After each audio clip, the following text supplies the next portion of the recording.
The narrative unfolds gently, devoid of dramatic fanfare or resounding thunder, emerging instead with a delicate whisper, a subtle, unnoticed injury. A young child gazes through the mist-covered window of his childhood home, observing the raindrops patter against the ground like faint, rhythmic echoes of unspoken questions. In his mind, he wonders, am I truly loved? Do I have a safe heaven? Is there anyone who truly sees me? Silence greets his inquiries, teaching him over time to suppress his curiosity. This tale is not one of clear-cut villains or heroic saviors, nor does it point fingers at malicious parenting or a fractured society. Rather, it delves into something more nuanced.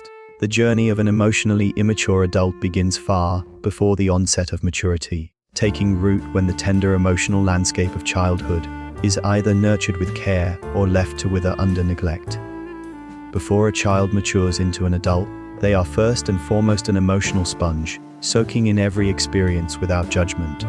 Should that absorption be steeped in confusion, dismissal, rejection, or dread, their worldview begins to form on shaky foundations. Yet, despite this instability, life compels those legs to move forward.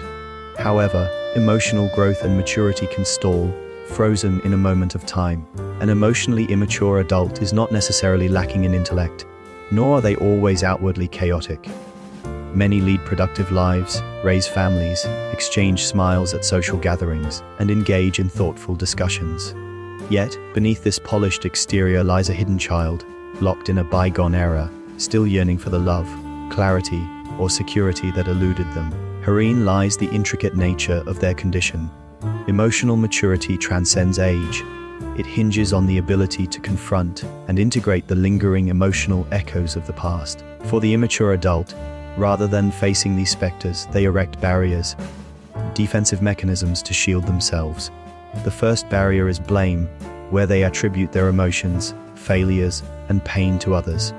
By doing so, they evade the sorrow of their unhealed wounds and the inner child who was never taught to manage their feelings. Blame becomes a comforting refuge, a protective shield against accountability, driven not by spite but by profound fear.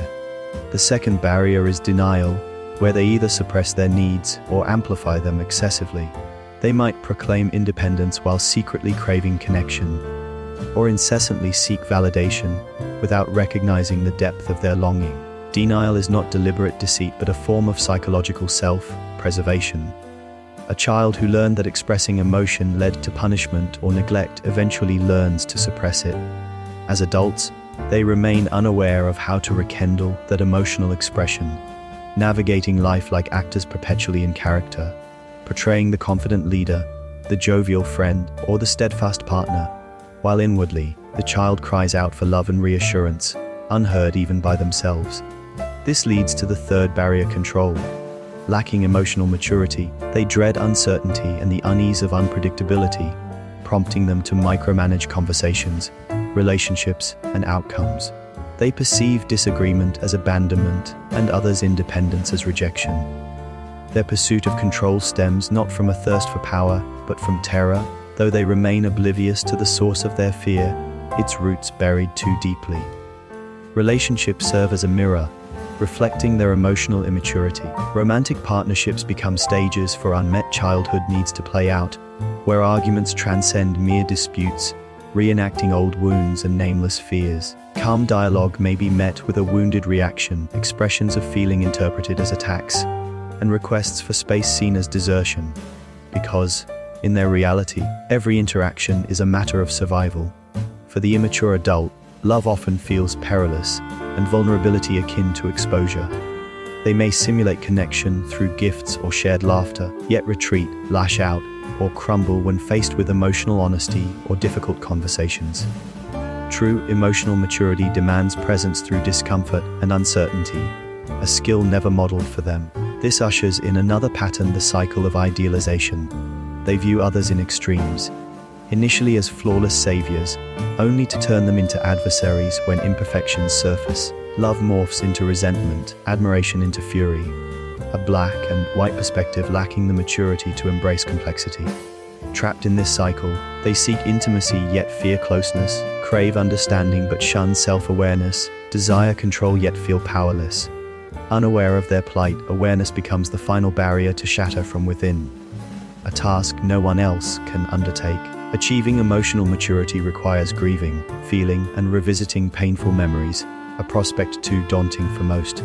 They persist in blaming, denying, controlling, idealizing, and resenting, mistaking emotional reactions for depth, independence for maturity, and intelligence for growth. Yet, true growth is silent, manifesting in solitary tears over a realized hurt, staying present during conflict, admitting fault with sincerity, and prioritizing understanding over being understood. The psychology of an immature adult calls not for shame but for compassion, as we all bear traces of unmet childhood needs and protective defenses that once safeguarded us but now hinder us. Some choose to pause, reflect, and unravel their emotional threads, questioning what burdens they no longer need to carry, a question marking the dawn of maturity. This maturity, however, is not forged through books or accolades but through the quiet, arduous work of self-confrontation, requiring courage to face oneself unflinchingly. The immature adult avoids this, perpetually chasing distraction, as stillness evokes unresolved pain. Yet, stillness is their remedy. Lacking emotional language as children, they express through sarcasm, withdrawal, or anger, equating vulnerability with weakness, and guarding their ego as their lifeline. This ego, however, is mere armor, preventing them from truly feeling life's warmth. They age without maturing, accumulating knowledge without insight, forming relationships without intimacy, challenges stemming not from incapacity, but from lack of practice. Emotional maturity is a deliberate practice, slowing down amid haste, remaining gentle amid hardness, silencing pride to listen to others and to the suppressed parts of themselves.